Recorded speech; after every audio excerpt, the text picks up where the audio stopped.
Saudari-saudaraku terkasih dalam Tuhan Yesus Kristus, selamat pagi dan berkah dalam. Kita berjumpa kembali dalam renungan harian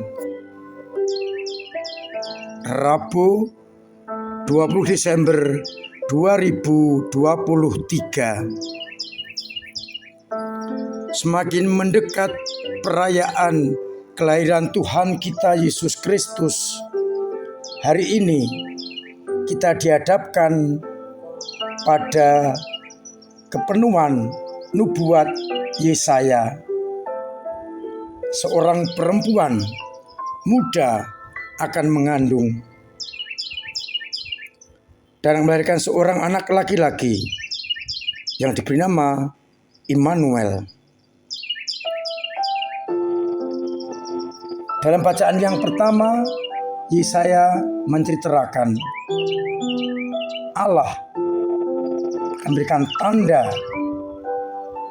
bagi dunia, yakni seorang dara muda mengandung dan melahirkan seorang laki-laki yang akan diberi nama Immanuel. Dan itu terpenuhi dalam bacaan Injil ketika malaikat Gabriel memberikan warta sukacita kepada Maria yang belum bersuami. Ia akan mengandung dan melahirkan seorang laki-laki yang hendaknya diberi nama Yesus. Ia akan menjadi besar dan disebut anak Allah yang maha tinggi.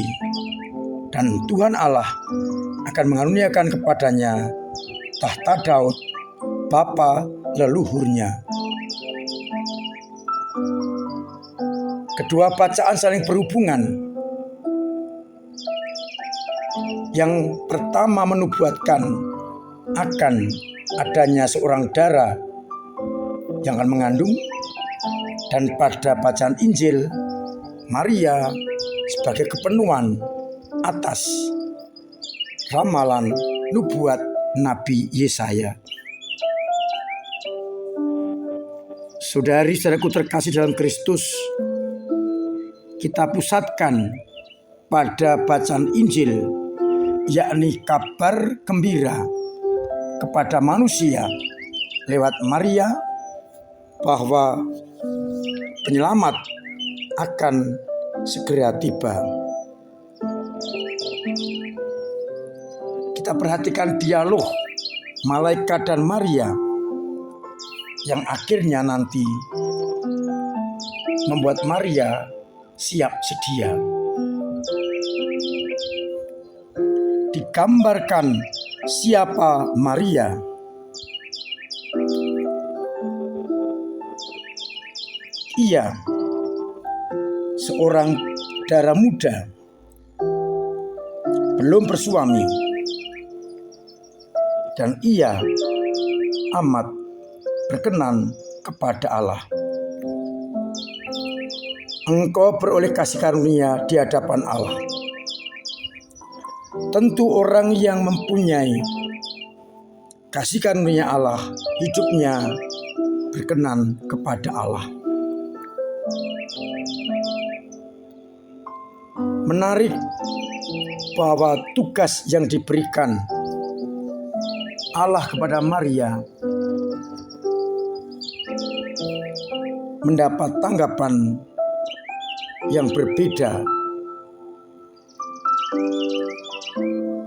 Dengan memberikan tawaran itu, Allah menghormati kebebasan manusia untuk mengatakan iya atau tidak. Ketika Maria melihat tugas yang berat,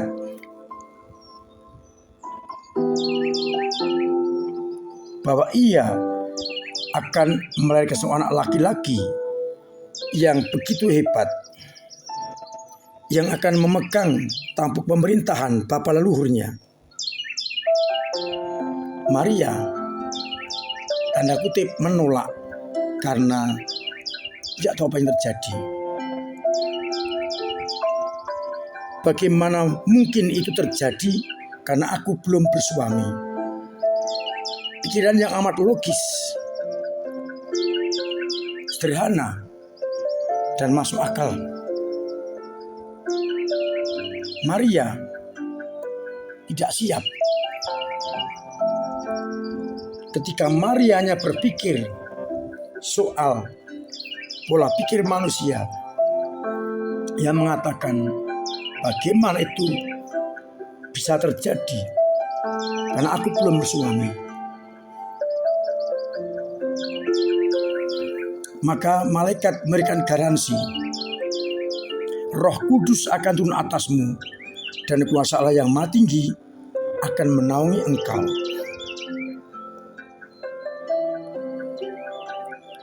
Jaminan Roh Kudus atas karya ini membuat Maria mengubah pola pikirnya.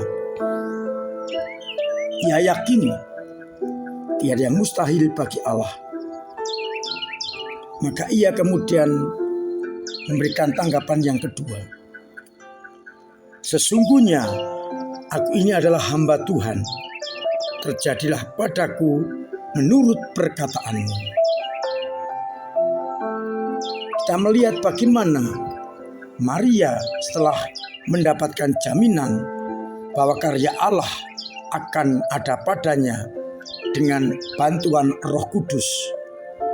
Maria menyatakan kesetiaannya untuk melaksanakan tugas yang amat mulia. Ia adalah hamba yang tugasnya adalah melaksanakan kehendak Tuhannya. Saudara-saudara terkasih, dengan jawaban itu, maka terpenuhilah nubuat Yesaya, seorang perempuan muda akan mengandung dan melahirkan seorang anak laki-laki yang diberi nama Immanuel, Allah beserta kita. Dan dengan jawaban itu, pintu yang ditutup Hawa dibuka oleh putera bunda karena kesediaan Maria menjadi tempat kelahiran Sang Penebus.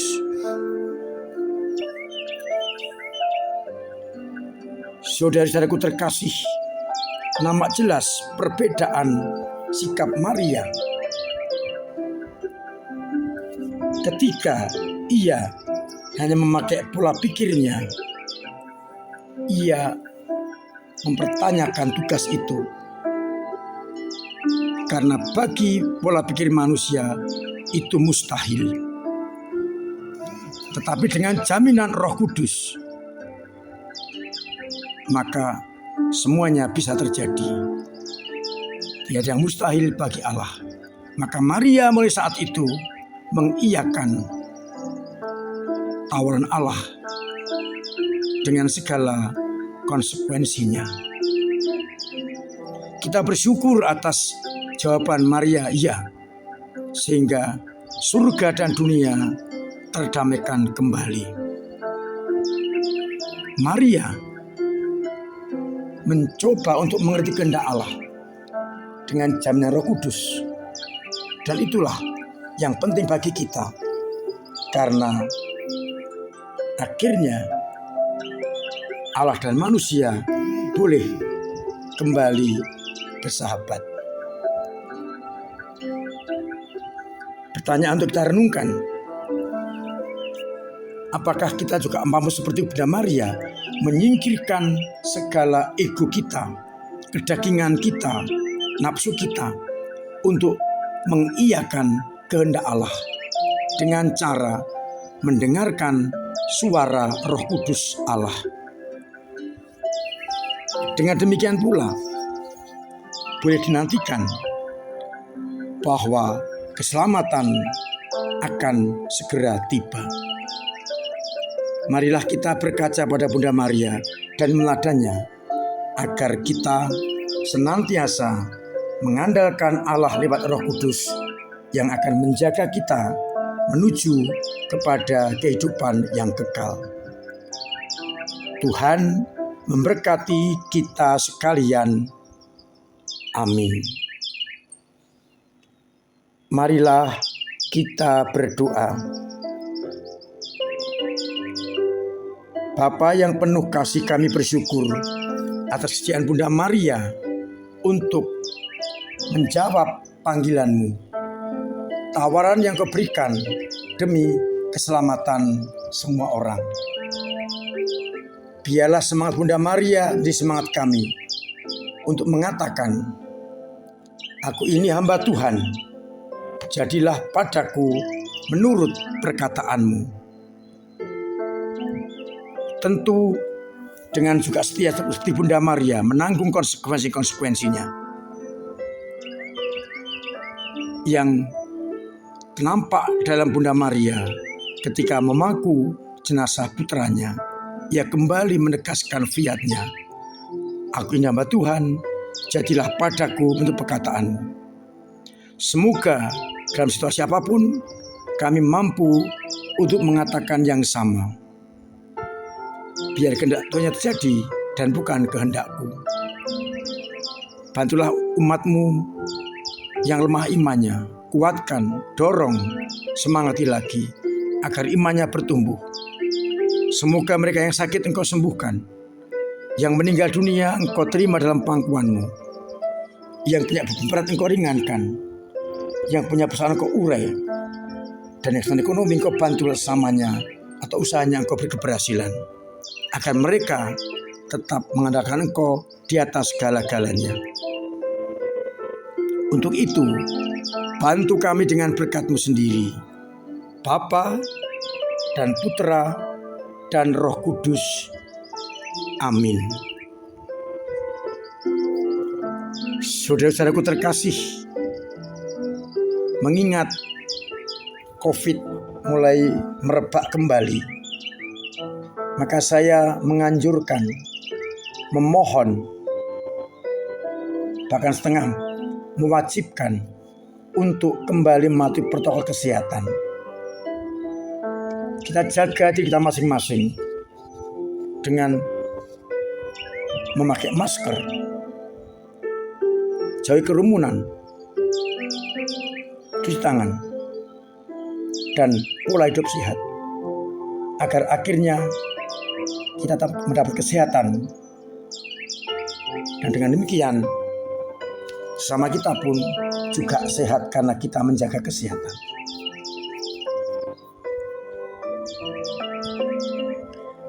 Saya undang umat memanfaatkan tawaran Komsos untuk mengucapkan selamat Natal, baik secara pribadi atau perorangan, keluarga atau komunitas atau kelompok-kelompok doa, dan juga perusahaan atau usaha masing-masing. Sebelum ditutup, kesempatan terakhir untuk menyampaikan ucapan selamat Natal.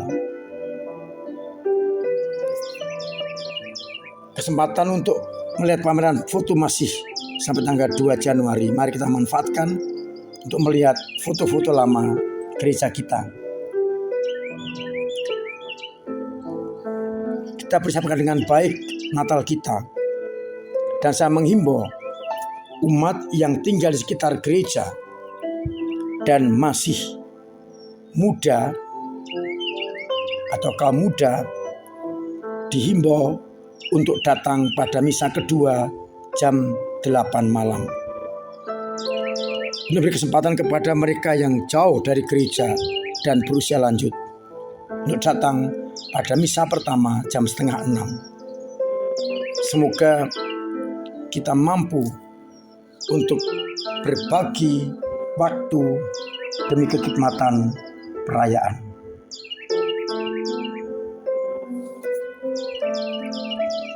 Terima kasih untuk semua partisipasi panjenengan